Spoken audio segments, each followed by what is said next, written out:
बिस्मिल्लाहिर्रहमानिर्रहीम। अस्सलाम वालेकुम नाज़रीन, आप यूट्यूब चैनल देख रहे हैं। मैं इमरान खान हूँ। ये बहुत इंपॉर्टेंट खबरें हैं और ये है अमेरिका से इनका ताल्लुक़ है। और वजह इसकी ये है कि पाकिस्तान की एस्टेब्लिशमेंट और पाकिस्तान की हुकूमत के लिए मुश्किलात बहुत बढ़ जाएंगी। इवन पाकिस्तान के लिए मुश्किलात बढ़ती जा रही हैं। मैं मौजूदा रजीम की बात नहीं कर रहा, ओवरऑल पाकिस्तान की बात कर रहा हूँ। उसके कुछ रीज़न्स हैं। डोनाल्ड ट्रंप ने 4 ऐसे लोगों को मेन ओहदों के लिए मुंतखब कर लिया है, या 4 ऐसे लोगों को डोनाल्ड ट्रंप लेकर आ रहे हैं अहम ओहदों के ऊपर, जिसके बाद पाकिस्तान के लिए मुश्किलात बढ़ेंगी। मैं इन चारों का आपसे तारुफ करवा देता हूँ और इनका पाकिस्तान के बारे में क्या कहना है और पाकिस्तानी एस्टेब्लिशमेंट के लिए कितनी ज़्यादा मुश्किलात बढ़ जाएंगी इमरान खान को जेल में रखने के हवाले से। ये सारी चीज़ें इमरान खान के साथ और पाकिस्तान के साथ बराह रास्त जुड़ी हैं। पहले मैं चारों के बारे में आपको बता देता हूँ। एलिस स्टेफनिक, ये जी लगभग 40 साल खातून है और डोनाल्ड ट्रंप के साथ इनकी बड़ी पुरानी वाबस्तगी है और डोनाल्ड ट्रंप के साथ इन्होंने ये बड़े मजबूत तरीके से खड़ी रही ये खातून। और इवन जो अमेरिकन एस्टेब्लिशमेंट है उसको भी इन्होंने अपने निशाने पर रखा। नॉर्मली इनके जो अफकार हैं वो प्रो इसराइल हैं, क्योंकि नॉर्मली जितने भी डोनाल्ड ट्रंप के अपने भी ऐसे ही हैं, जो बाइडन के भी ऐसे ही हैं। तो अमेरिकन जितनी भी पॉलिटिकल एलीट है, चाहे उनका ताल्लुक रिपब्लिकन से हो, चाहे उनका ताल्लुक जो है वो डेमोक्रेट से हो, उनका टिल्ट जो है वो इसराइल की तरफ होता है। इससे आप इनकार नहीं कर सकते। हाँ, पाकिस्तान के मामला में अगर आप देखें तो एक तो डोनाल्ड ट्रंप ने इनको बड़ा अहम ओहदा दे दिया है। इन्हें यूनाइटेड नेशन में अमेरिका की सफ़ीर लगा दिया है डोनाल्ड ट्रंप की जानिब से। और जो अमेरिका का सफ़ीर होता है यूनाइटेड नेशन में, वो बहुत इन्फ्लुएंशियल होता है। इंसानी हकूक़ के अहम तरीन मामला उसके पास जाते हैं। अब ये एंटी एस्टेब्लिशमेंट है खातून, यानी जिन हालात का इन्होंने सामना किया है, ये डोनाल्ड ट्रंप की टीम का वो हिस्सा है जो ये समझती है कि एस्टेब्लिशमेंट या डीप स्टेट एक्टर जो हैं वो रिस्पॉन्सिबल हैं दुनिया में ख़राबी के लिए। और जहाँ जहाँ पे एस्टेब्लिशमेंट होगी, जहाँ जहाँ पे डिक्टेटरशिप होगी, ये पहले भी उसके ऊपर बहुत तनकीद करती रही है और इस किस्म के फैसलों की जो पाकिस्तान में हो रहे हैं उसकी ये शदीद नाक़िद है। तो आने वाले दिनों में एक तो चैलेंज ये है कि ये खातून वहाँ पे मौजूद रहेंगी अक़वाम मुत्तहिदा में, जहाँ से पाकिस्तान के लिए पहले ही खबरें अच्छी नहीं आ रही। हालांकि जो बाइडन के दौर के अंदर पाकिस्तान के लिए एक रूम रखा गया था, पाकिस्तान के लिए एक सहूलत रखी गई थी कि ठीक है, आप पाकिस्तान में जो चीज़ें करना चाहते हैं, हमारी मर्ज़ी आपके साथ शामिल है, खामोश हमायत रहेगी, आपका जो दिल करता है करें। लेकिन जो बाइडन के दौर में भी अक़वाम मुत्तहिदा में आवाज़ें उठती रही हैं और अब जब ट्रंप का दौर आएगा और ये खातून आएंगी तो सिचुएशन बदल जाएगी। दूसरा, जो national security adviser Donald Trump ने जिसे मुंतखब किया, वो माइकल वॉल्ट्स के बारे में थोड़ा सा आप जान लीजिए। ये नेशनल सिक्योरिटी एडवाइज़र है अमेरिका का। ये बहुत इंपॉर्टेंट आदमी होता है। ये अमेरिकन सिक्योरिटी के हवाले से दुनिया भर में इन्फ्लुएंस रखता है। और अमरीकी सदर के अगर टॉप चंद लोगों के बारे में आप देखें तो सेक्रेटरी ऑफ द स्टेट और नेशनल सिक्योरिटी एडवाइज़र, ये बड़े अहम लोग होते हैं। अब ये जो है ये लगभग 50 साल उम्र का आदमी है और स्पेशल फोर्सेस के अंदर रहा है अमेरिका की, यानी साबिक अमरीकी फौजी ऑफिसर है और अमेरिकन स्पेशल फोर्सेस का हिस्सा रहा है। ये अफगानिस्तान में जंग भी लड़ता रहा, अफ्रीका में भी रहा, अफगानिस्तान में भी रहा, मिडल ईस्ट में भी रहा। तो ये इस खित्ते को और पाकिस्तान को अच्छे तरीके से जानता है और लंबा अरसा इसने अफगानिस्तान के अंदर भी गुजारा है। 26 साल जनाब इसका फौजी एक्सपीरियंस है और उसके बाद से अब तक ये सियासत में है और चाइना के ये सख्त खिलाफ है। यानी अमेरिका ने एक बनाई थी टास्क फोर्स जिसका नाम था चाइना टास्क फोर्स, जिसने लगभग 400 के करीब तजावीज़ दी थी चाइना के खिलाफ कि अमेरिका को ये चीज़ें करनी चाहिए।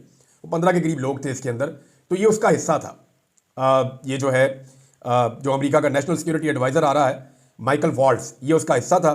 इन्होंने 82 चीज़ों की या ख़तरात की चाइना के हवाले से निशानदेही भी की थी। ये शख्स चीन के साथ एक सर जंग का हामी है और चीन की हमायत में जो भी जाएगा ये उसकी मुखालफत में जाएगा। तो ये भी एक चैलेंजिंग शख्सियत है जिसको डोनाल्ड ट्रंप ने बड़े अहम ओहदे पर लाकर बिठाया है। अच्छा जी, तीसरी बड़ी अहम शख्सियत जिसका डायरेक्ट इन्फ्लुएंस पाकिस्तान पे आएगा वो है सेनेटर मार्को रूबियो। ये डोनाल्ड ट्रंप के बड़े करीबी साथियों में से, लगभग 50 साल से थोड़ी ऊपर इनकी उम्र है, 53 साल होगी या 52-53 साल। और ये बतौर सेनेटर अफगानिस्तान का दौरा भी कर चुका है 2011 में और यूक्रेन की जंग के खात्मे का बहुत बड़ा हामी है कि अमेरिका जो पैसे खर्च कर रहा है बैरूनी जंगों के ऊपर वो खर्च नहीं करने चाहिए। तो दुनिया में जंगों को रोकने के लिए इस आदमी का रोल बड़ा इंपॉर्टेंट होगा। लेकिन पाकिस्तान के हवाले से एक जो अहम चीज़ है वो ये है कि जुलाई 2024 में, यानी इसी साल जुलाई में, सेनेटर मार्को रूबियो ने अमेरिका में एक बिल पेश किया था जिसमें पाकिस्तान की फौजी इमदाद बंद करने का मुतालबा किया गया था और भारत के लिए अच्छी ख्वाहिशात का इसने इजहार किया था। अब ये भी पाकिस्तान के लिए एक चैलेंज है कि एक ऐसा आदमी अमेरिका का नेशनल सिक्योरिटी एडवाइज़र जा रहा है जिसकी हमारे बारे में राय अच्छी नहीं है। एक ऐसी खातून अक़वाम मुत्तहिदा में अमेरिका की मुस्तकिल सफ़ीर बनने जा रही है जिसकी राय डिक्टेटर्स के बारे में या डिक्टेटरशिप के बारे में या इस तरह की चीज़ें जो डीप स्टेट जो काम करती हैं उसके बारे में अच्छी नहीं है, तो वो भी पाकिस्तान के लिए एक दबाव है। और तीसरा, सेनेटर मार्को रूबियो, वो खुद बिल पेश कर चुका है पाकिस्तान के खिलाफ और इंडिया की हमायत में, तो ये भी पाकिस्तान के लिए कोई अच्छा शगुन नहीं है। अब डोनाल्ड ट्रंप खुद जो है वो इमरान खान के बारे में उनके क्या अफकार हैं और नवाज शरीफ के बारे में क्या है, ये रिकॉर्ड का हिस्सा है। नवाज शरीफ साहब ने अभी बड़ी कोशिश की थी डोनाल्ड ट्रंप से मिलने की या उनकी टीम से मिलने की, ये बात सरकारी ज़राए भी बताते हैं, लेकिन वो इसमें कामयाब नहीं हो सके। नवाज शरीफ साहब से उन्होंने मुलाकात नहीं की। चौथी एक और अपॉइंटमेंट है, डोनाल्ड ट्रंप ने काश पटेल को CIA डायरेक्टर नॉमिनेट किया है। काश पटेल जो है ये एक्चुअली इंडियन गुजराती फैमिली से इनका ताल्लुक है। ये बहुत पहले माइग्रेट कर गए थे, बहुत अरसा पहले। वहाँ से अफ्रीका इनकी फैमिली गई थी, अफ्रीका से कनाडा गई थी, कनाडा से इनके वालिद अमेरिका में आए थे और ये अमेरिका में ही पैदा हुए थे। तो काश पटेल, लेकिन इनका ओरिजिन जो है वो इंडिया है। और ये एक बात तो बड़ी क्लियरली इन्होंने कही है काश पटेल ने कि मैं जब इक़्तिदार में आऊँगा तो CIA को जवाब देना पड़ेगा जो कुछ उन्होंने डोनाल्ड ट्रंप के खिलाफ किया है। तो जनाब CIA का डायरेक्टर इनको लगाया जा रहा है। तो डोनाल्ड ट्रंप ने अपनी टीम तकरीबन बनाना शुरू कर दी है। अब सवाल ये है कि इतने सारे जो मुखालिफ नज़रियात के लोग हैं, पाकिस्तान या पाकिस्तान की एस्टेब्लिशमेंट या पाकिस्तान के इदारे या हुकूमत उनको कैसे टैकल करेगी? यही लोग हैं ना डोनाल्ड ट्रंप की आंखें और कान। तो क्या इसहाक डार बतौर वजीर खारजा इन खतरात से निपट सकता है? क्या कोई शहबाज शरीफ को सीरियस लेगा? या पाकिस्तान में कोई एक पॉलिटिशियन ऐसा हो, क्योंकि CIA का सारा स्ट्रक्चर अब अगर तब्दील हो रहा है तो मोहसिन नकवी वो पहले की तरह इफेक्टिव रहेंगे नहीं। मोहसिन नकवी की जो थोड़ी बहुत पेनिट्रेशन थी अमेरिका में, क्या वो अब वैसे ही रहेगी? ये सवाल अपनी जगह पे मौजूद है, क्योंकि डोनाल्ड ट्रंप बहुत ज़्यादा उथल पुथल करने वाले हैं आके। अब इस सारी, कुछ लोग तो ऐसे हैं कि डोनाल्ड ट्रंप ने आते ही चंद मिनटों के अंदर बंदे फारिग करने हैं, बहुत सारे ओहदेदार उन्हें हटा देने हैं, तो एक बहुत बड़ा वैक्यूम बन जाएगा। तो पाकिस्तान के अंदर इस वक्त कोई एक शख्स ऐसा दिखाई नहीं देता जो अमेरिका के साथ ताल्लुकात को बचा सके या ताल्लुकात को बेहतरी की तरफ ले जा सके या अपने पॉइंट ऑफ व्यू को उनके सामने रख सके। इसके पीछे रीजंस हैं। रीजन ये है कि देखिए, अगर हम ये नहीं कर पाएंगे तो IMF का दबाव आएगा, आलमी इदारों का दबाव आएगा, इंसानी हुकूक के हवाले से यूरोपीय यूनियन का और पूरी दुनिया का दबाव आएगा। पाकिस्तान ने जहां जहां पे जो जो कमिटमेंट किया वो कमिटमेंट पूरी करने का कहा जाएगा। तो ऐसी सिचुएशन में ख्वाजा आसिफ ने कहा था ना कि वेंटिलेटर्स अमेरिका ने लगाए हुए हैं, तो वो अपने वेंटिलेटर निकाल लेगा बकौल ख्वाजा आसिफ के, और शहबाज शरीफ के बकौल जो है बेगर्स आर नॉट चूजर्स।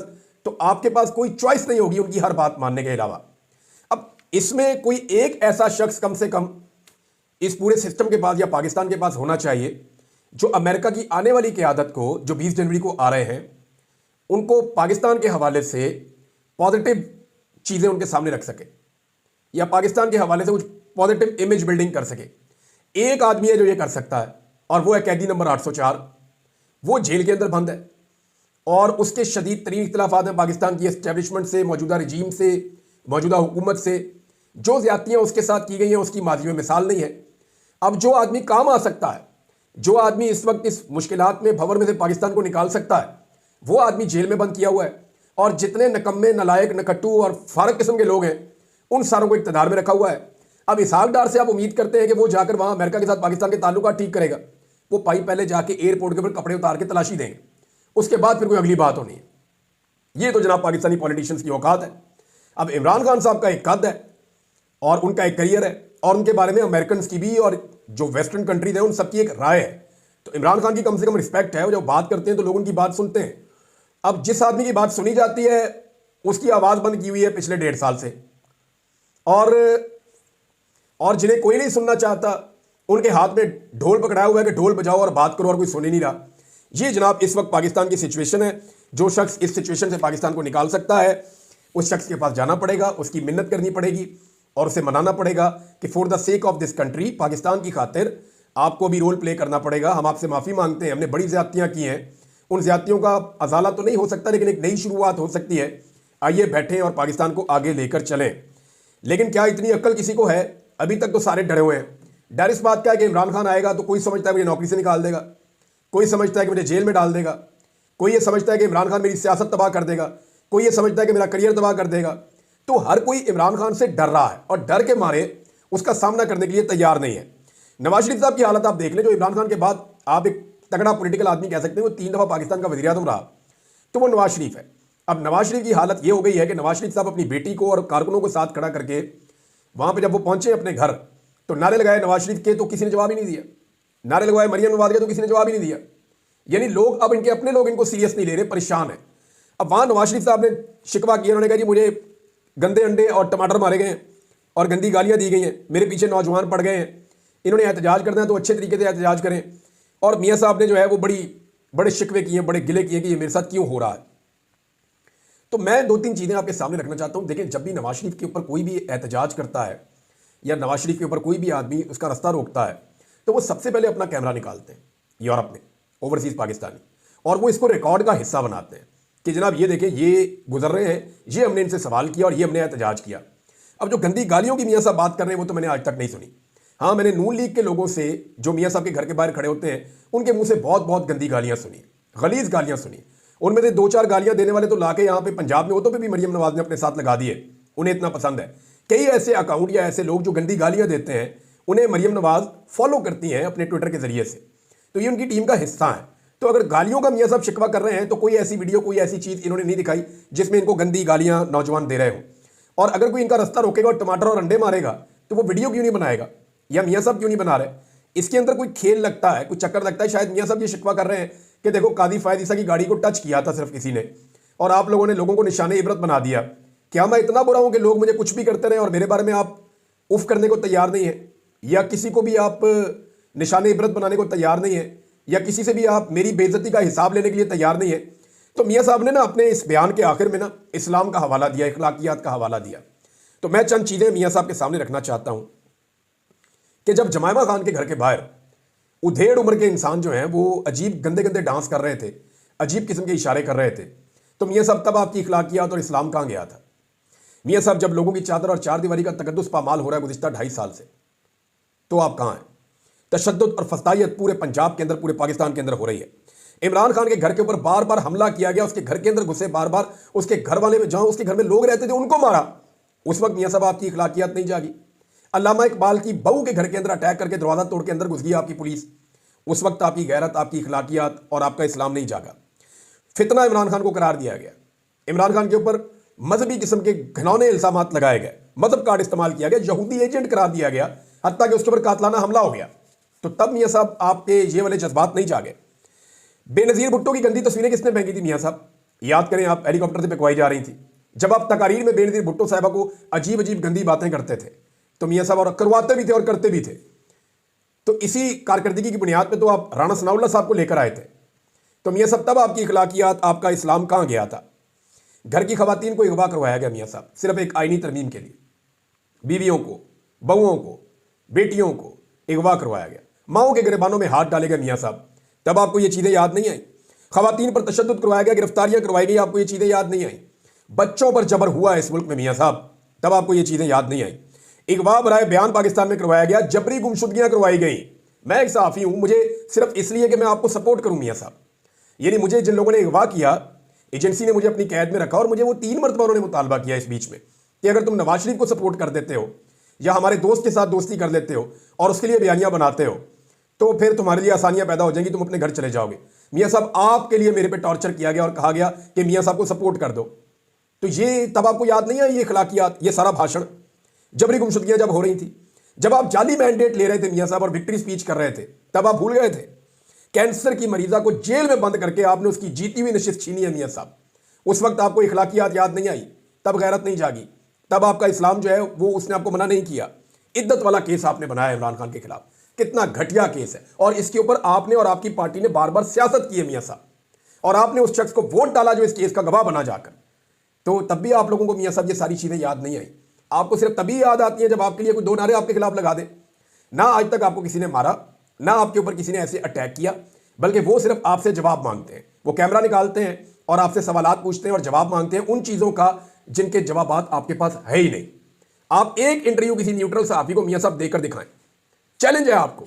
आप पूरा इंटरव्यू ही नहीं कर पाएंगे, लाइव करके आप देख लें, आपके पास कहने के लिए कुछ बच्चा ही नहीं है जो जुल्म और ज्यादती आपने कर ली है। और अब मियाँ साहब को बार बार याद पता क्या आता है? ये खबर है मेरे पास यहाँ पे, मियाँ साहब कहते हैं चैंपियन ट्रॉफी में जो है भारतीय टीम पाकिस्तान आ जाए, ताल्लुकात अच्छे होने चाहिए। मियाँ साहब जो है वो भारत से ताल्लुकात अच्छे करने की ख्वाहिश का इजहार कर रहे हैं। यानी नवाज शरीफ ने लंदन पहुंचते में ये कहा कि पाकिस्तान तमाम ममालिक के साथ अच्छे ताल्लुकात चाहता है, पाकिस्तान के अमेरिका और हमसायों के साथ भी अच्छे ताल्लुकात होने चाहिए। अमेरिका ये बीच में जरूर लाते हैं, लेकिन मियाँ साहब आप लोगों की कैपेसिटी और कैपेबिलिटी नहीं है। जो आदमी इस वक्त अमेरिकन को गाइड कर सकता है या उन्हें टैकल और डील कर सकता है, आंखों में आंखें डाल के बात कर सकता है, वो आदमी जेल में बंद है। आप लोग सिर्फ पर्ची हाथ में लेकर जा सकते हैं और आपकी बात कोई नहीं सुनेगा, कोई आपकी बात नहीं सुनेगा, क्योंकि सबको पता है कि जो आप कहते हैं वो आप कभी करते नहीं है। सबको पता है कि आपकी हुकूमत जाली मैंडेट पे बनी हुई है। अभी जुल्मे खलीलदाद ने भी इस हवाले से 2-3 स्टेटमेंट दे दिए अब तक। हो सकता है उन्हें भी कोई अहम ओहदा मिल जाए, वो पहले भी ट्रंप की टीम का हिस्सा रहे हैं, उन्हें अहम ओहदा मिल गया इस रीजन के हवाले से तो एक नई मुसीबत और बन जाएगी। इन सारी चीज़ों से अगर निकलना है तो इमरान खान साहब के साथ जाकर बैठ के बात करनी पड़ेगी इस निज़ाम को, उसके अलावा रास्ता कोई नहीं है। अब मियाँ साहब जो है कभी वो कहते हैं भारत से ताल्लुकात अच्छे रखने चाहिए, बहुत अच्छे रखने चाहिए, लेकिन अपनी इज्जत का सौदा नहीं करना चाहिए। अच्छे ताल्लुकात हम ही रखेंगे, खाली भारत नहीं रखेगा, ये भी सवाल तो है ना। जब इमरान खान साहब भारत से अच्छे ताल्लुकात की बात करते थे, आप कहते थे कश्मीर का सौदा कर दिया। आज मियाँ साहब कश्मीर का लफ्ज बोले हुए आपको कितना अरसा हो गया? कश्मीर के लिए आपने क्या किया, कितनी आवाज उठाई? 2.5 साल से आपका भाई इस मुल्क में वजीर आजम है, उसने टके का काम नहीं किया कश्मीर के लिए। ये आपका कंट्रीब्यूशन है। और आप हमेशा कहते हैं कि हम कश्मीरी हैं, हम कश्मीर से हैं। तो जो ज्यादती आप लोगों ने पाकिस्तान के साथ, ये आप अब कहते हैं भारत आ जाए पाकिस्तान में क्रिकेट खेलने के लिए। पाकिस्तान की क्रिकेट, मियाँ साहब आपकी हुकूमत है। मुझे पता है कि आप पीसीबी का चेयरमैन अपना लगाना चाहते थे और आपने किसी को कह भी छोड़ा था कि आप पक्के पीसीबी के चेयरमैन हैं, पाकिस्तान क्रिकेट बोर्ड की चेयरमैनशिप में आपको दूंगा। और मियाँ साहब आप मोहसिन नकवी को हटा नहीं पाए। तो जहां पाकिस्तान के अंदर आपकी बात नहीं सुनी जा रही, वहां आप दूसरी टीमों को दावतें दे रहे हैं कि वो आगे पाकिस्तान में खेले आगे पाकिस्तान में, बहुत अच्छी बात है, लेकिन ये यकतरफा ख्वाहिश नहीं होनी चाहिए। अब तक के लिए इतनी, अपना ख्याल रखिएगा, अपने चैनल का भी अल्लाह हाफिज़।